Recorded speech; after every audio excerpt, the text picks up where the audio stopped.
Hi gamers, it's the scary season and everyone is outside going insane, stealing candies and dressed as...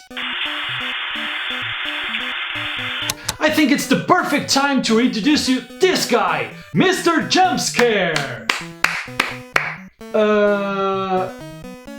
Where is he? As I said, Mr. Jumpscare, everybody! Oh my, you scared me. Well, that's what I do. That's what he does, indeed. King Critical!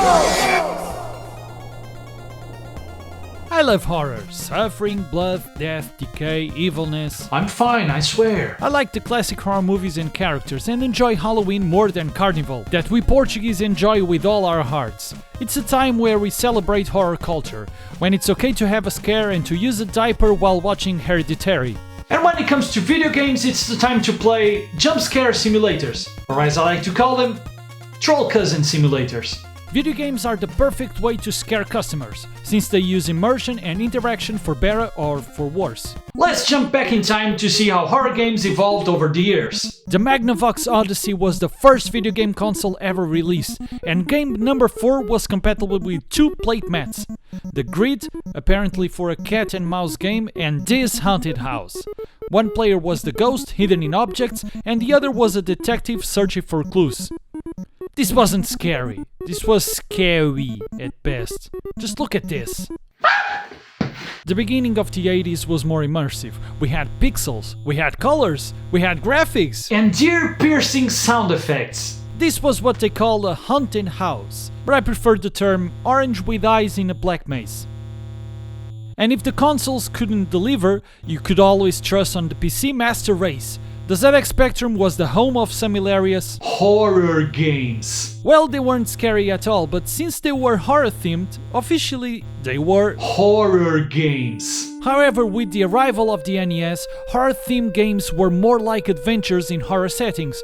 Ghosts and Goblins, Castlevania, Nightmare on Elm Street, Friday the 13th, Uninvited, all made you more powerful than the monsters you fight. At least until Sweet Home came out in 1989. This RPG was notorious for inspiring the survival horror genre, since you explored a mansion filled with monsters that you could fight or run away from. This inspired Resident Evil, which came out in 1996, but what have video games been doing until then to scare the poop out of you?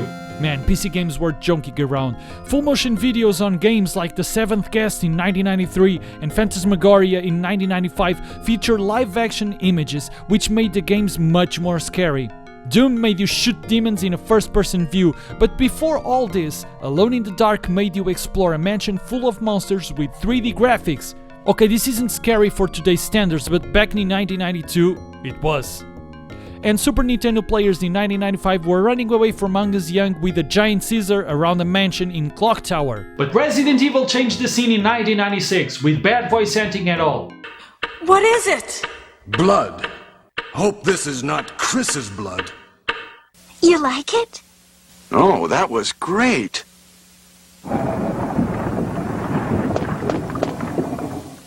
What is that? Silent Hill wanted the taste of the scary cake and ended the 90s with a foggy town.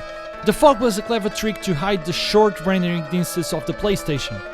Throughout the 2000s, horror games didn't run away too much from tradition, with games like Resident Evil 4 putting the camera on the back of the character and Dead Space launching that character into space.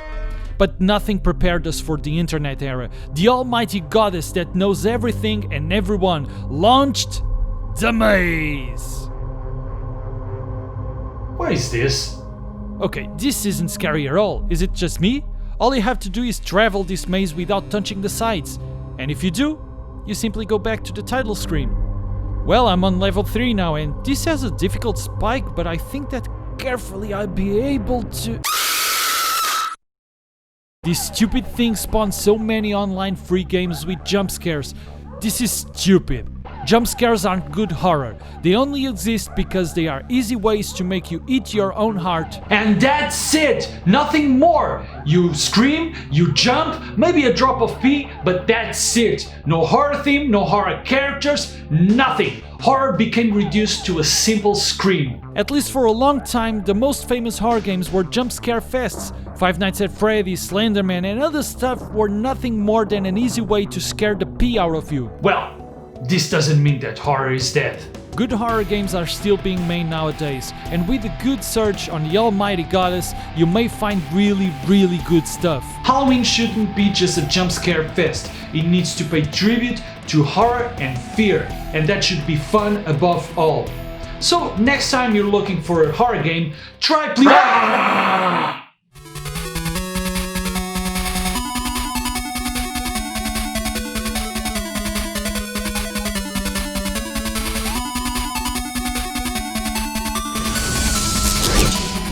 Critical!